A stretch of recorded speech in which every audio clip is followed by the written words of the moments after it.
What's up everyone, I'm CallumOnToast, and in today's video I'm going to be showcasing some battles submitted to the channel by Mario Plumber 014, who's running as usual a triple XXL team, including the new Glimora, as well as Dragon and Crown Form Zamazenta in the Open Ultra League. Now for anyone that's used Glimora or seen early gameplay on other channels, you know that when it released it completely messed up the angle at which you see the battle whilst it's on the field, and apparently that has still not yet been fixed, but as an XXL Pokemon it looks even more scuffed, so this would be quite a unique way of watching GBL gameplay.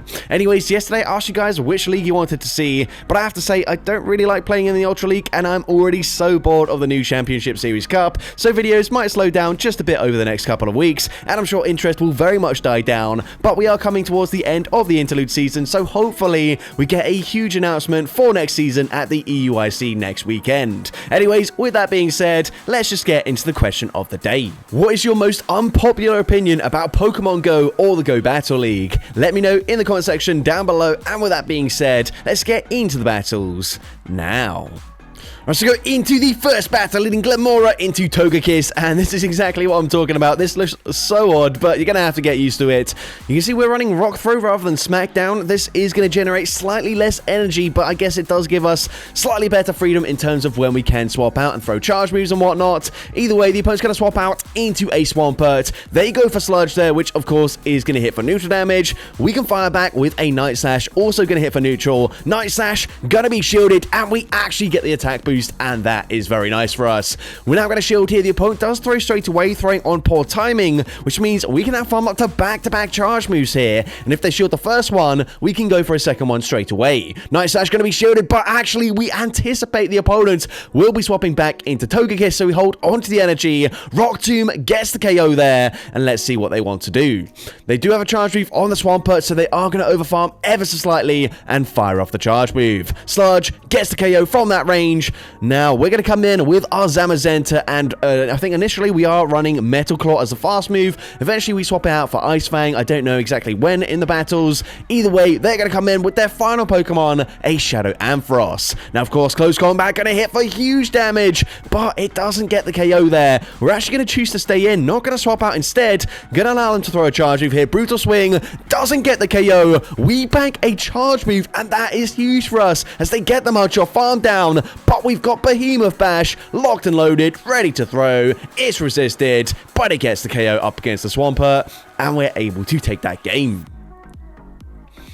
Into the next battle, we're going to see a Purified Sceptile in the lead. That is a bit of a spicy pick here. We're going to swap out. We try to catch a Leaf Blade, it looks like, but the opponent comes in with a Togekiss, which is actually absolutely fine with us. Also looks like they're on Charm rather than Peck. Either way, we go for Behemoth Bash, and we do grab a shield. They are dealing quite a lot of damage with the Charms here, which are, of course, hitting for neutral damage up against the Steel and Fighting typing. They also fire off an Aerial Ace, which is quite unusual. But anyways, we're going to go for another one. Behemoth Bash is going to be shielded, and it looks like we will actually just slightly outpace them in terms of the fast move pressure race, so the opponent ends up swapping out into Feraligatr. We're going to no shield here. Ice Beam does huge damage. It doesn't get the one shot, however, so we can fire off a Rock Tomb. Rock Tomb going to debuff their attack stat, but they will be able to Shadow Claw farm us down.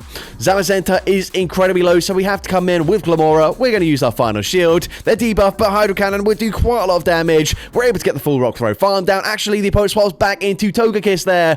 They come back in with the Sceptile now as well. Remember, Leaf Blade gonna hit for neutral damage, but we're able to hang on. We're able to go for a Meteor Beam. Meteor Beam, we go for the undercharge. It still comfortably gets the KO. One more Rock Throw, gets the full farm down, and we're able to take that game.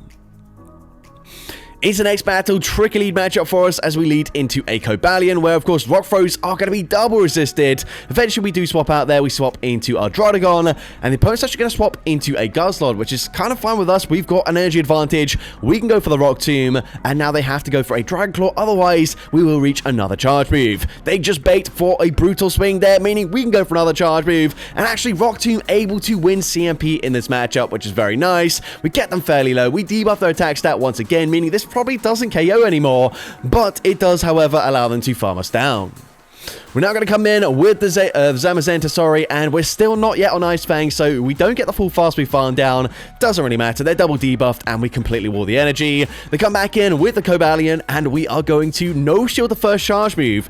This is quite an interesting play, as Sacred Sword does hit for super effective damage, but we're now going to shield the next one, and of course, we're now going to look to overfarm, as close combat does end up debuffing our defense stat. The opponent is going to shield. We're kind of forced to swap out there, clear the debuff. The opponent actually comes in with a shiny Shadow Blastoise, which honestly is not that bad for us, as now we can shield in this matchup. We can now look to overfarm massively, overfarming, throwing just before they reach the next charge move, and of course we're full sending Meteor Beam. Meteor Beam gets the one shot. It also boosts up our attack stat, meaning we can reach a boosted Dazzling Gleam, and that also looks like a CMP tire as well. That's huge for us, but Dazzling Gleam doesn't quite get the KO there, and the opponent has now overfarmed quite considerably. They are at back-to-back charge moves, and unfortunately Zamazenta gonna take super effective damage. We go down there, and so unfortunately we do lose that game.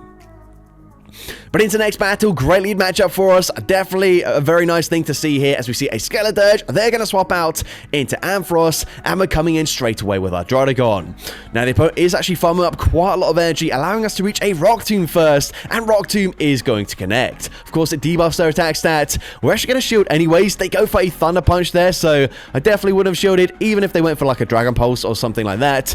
We should have been able to tank it fairly well. Actually, we completely wall the energy, so yeah, a bit unfortunate. But either way, they come back in with the Skeledirge. We've got so much energy. We can go for another Rock Tomb. Rock Tomb is going to be shielded this time around, and the opponent is now looking to overfarm. They throw just before we get to a Night Sash. Disarming Voice gets the KO there. That is quite unusual to see these days. Either way, we're coming in with the Glamora, and we are going to use a shield. The opponent fires off the Shadow Ball this time around before swapping into a Waterfall Primarina. Now, of course, Ice Fangs are going to be resisted here. However, it doesn't really matter too much. We should be able to tank any charge route. They go for a Disarming Voice. Fine with us. We can go for Behemoth Bash. Behemoth Bash should be grabbing the final shield from the opponent, and it does exactly that. We can come back in with Glamora, and we have the Meteor Beam already loaded, meaning Meteor Beam gets the one shot, and we can just Rock Throw, farm down the Skeledirge to take that game.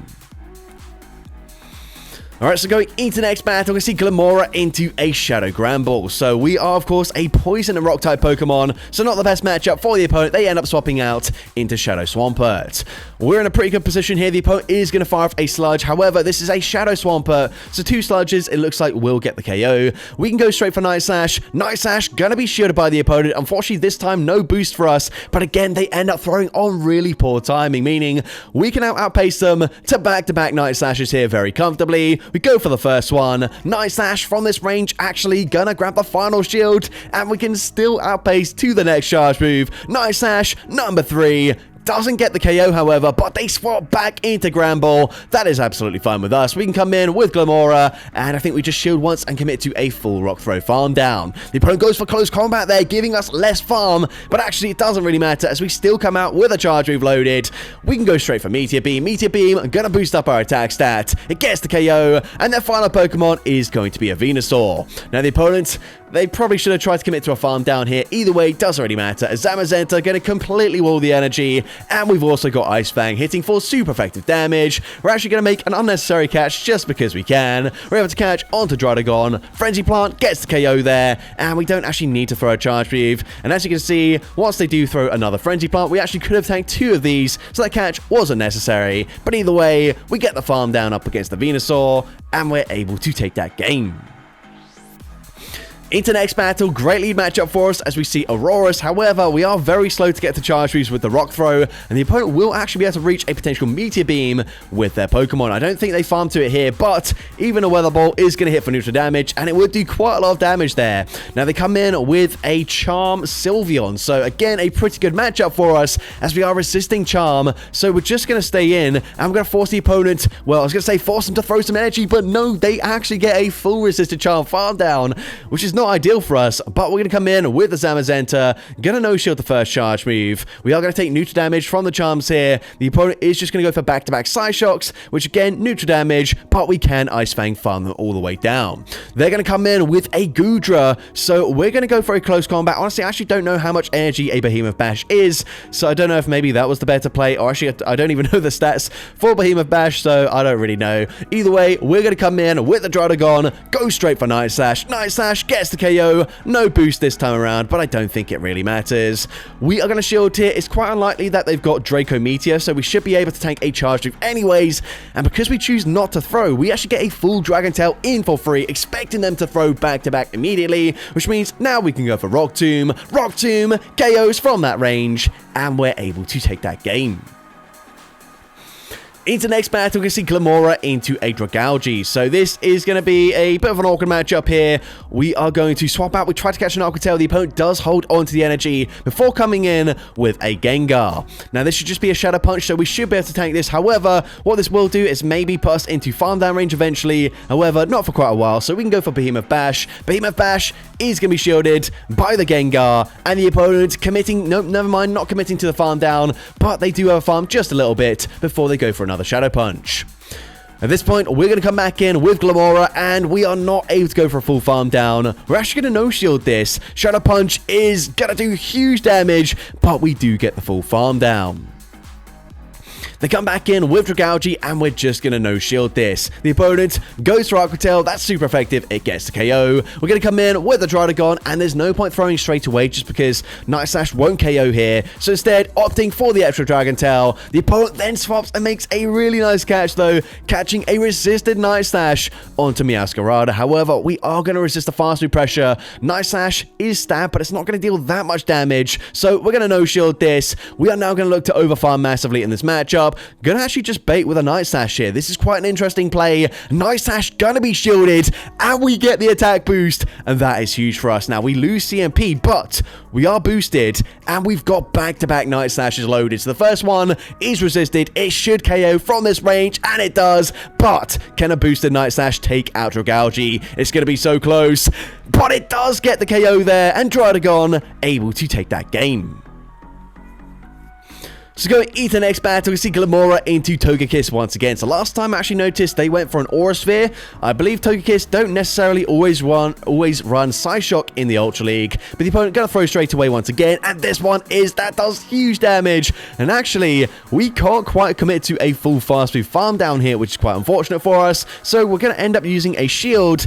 We do come out with a Meteor Beam loaded, I believe, so we're just gonna throw this blindly into whatever comes in. And unless they come in with something like Cobalion, where it's double resisted, it would still do a lot of pressure to the damage there. So we are going to see a shield from the opponent. We're going to come in with the Druddigon, and we are going to no-shield this. They go for a Hydro Cannon. That's fine with us. That's resisted damage. And now they come in with a Belly Bolt. So that's also fine with us. They actually throw really early. This is just going to be a discharge, I believe. So quite interesting play there. Either way, we can go for a Rock Tomb. Rock Tomb, of course, going to debuff their attack stat. Rock Tomb is going to be shielded. So now we just come in with Zamazenta. We are resisting the fast move pressure. Obviously, discharge is not going to deal that much damage either. Excuse me, I burped there. Apologize for that. But we are going to come in. We are going to just continue to overfarm here. I think we just farm up to back-to-back charge trees, realistically. I can't even remember what the other Pokemon was. But yeah, we're going to just massively overfarm. We throw as late as possible here. We go for the Behemoth Bash. Behemoth Bash gets the KO. And their final Pokemon, yes, I can remember now, it was a Feraligatr. Now, close combat is not going to get the KO here. So we have to swap into Druddigon. But we are just narrowly able to reach another Night Slash before they farm us down. Night Slash gets the KO, and we're able to take that game. Into the next battle, we see Glamora into an Ampharos. So this is going to be a neutral matchup here. We are going to swap out actually into Druddigon as, well, previously we have completely walled them. They might be on Brutal Swing here, which is going to hit for neutral damage. But nope, they go for a Trailblaze for some reason before coming in with a Galarian Weezing. So I don't understand that play at all. This is a really good response to Druddigon, but we actually grab a shield advantage. And because we've debuffed them, we can probably tank whatever this is. Yes, it's a sludge. We're able to tank it, and we can actually reach a second rock tomb before they fully farm us down.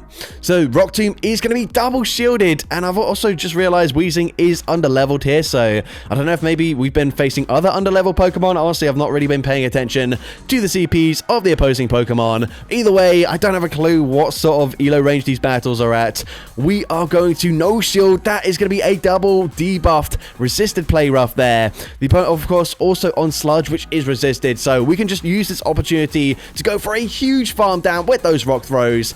And let's see, they come back in with the Ampharos, but we've already got the Meteor Beam locked and loaded. Meteor Beam gets the one shot there. Their final Pokemon is a Swampert, and we can at least reach a Dazzling Gleam here.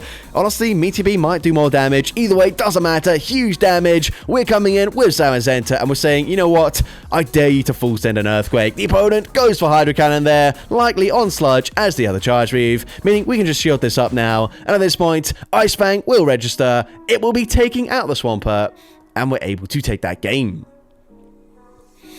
Into the next battle, we're going to see a Corviknight in the lead. This is quite an awkward matchup for us because sand attacks are double super effective, and it's a one-turn fast move, so it will really chunk over time. We're going to swap into our Druddigon here. We're going to shield, and they actually full sent the payback, so good shield usage. We're now going to look to overfarm just a little bit and fire off the Rock Tomb. Rock Tomb going to debuff their attack stat, meaning we should be able to no-shield very comfortably whatever they throw next. So we're going to no-shield this, and the opponent is going to full send another payback, but that's okay with us. We're now going to go for a Rock Tomb here. Rock Tomb again, get a debuff their attack stat. It doesn't quite put them into farm down range. Oh, never mind. I guess they just didn't have Air Cutter there, otherwise they probably would have thrown it. So they come in with a Blastoise. We're going to go for a Rock Tomb here. Rock Tomb going to be shielded by the opponent. And with that Rock Tomb, we could reach yet another Rock Tomb. The opponent is committing to a very aggressive farm down, however. So Rock Tomb going to be no shielded this time around. They are double debuffed, so we're going to come in with the Zamazenta. Now, unfortunately, of course, Ice Fang's going to be resisted here, but Hydro Cannon's really not dealing that much damage. They swap into a Fire Fang Incineroar, so we come in with our Glamora, and we are going to shield the first charge move as the opponent is going to full send a Dark Pulse. Now we can go for a full farm down. We come out with the Meteor Beam loaded. Looks like that's going to be a CMP tie as well. So, of course, Meteor Beam grabs the final shield. They can go for a Hydro Cannon, and this will very easily take us out from this range. But can we get to the close combat here? It's going to be very close. We are, of course, double resisting the fast move pressure, however. So Hydro Cannon is never going to KO from this range, meaning we can now go for close combat. And this is stab damage. We actually go for a cheeky undercharge just because we can. We take out the Blastoise, and we take that game. So that's going to be it for today's video. If you did enjoy it, please make sure you leave a like, leave a comment letting me know, and as well, don't forget to respond to the question of the day if you haven't done so already. And if you want to see more content like this in the future, make sure you hit that subscribe button and turn on post notifications. That way you'll be notified whenever I upload a new video. Now, if you want to take your support to the next level, you can become a channel member with perks including early access to new videos, shoutouts at the end of each video, custom loyalty badges, and custom emojis to use in the comments of every video. I want to say a massive thank you to everyone that has become a channel member already. Your support is greatly appreciated. And with that being said, thank you so much for watching today's video, and I hope you have a great rest of your day.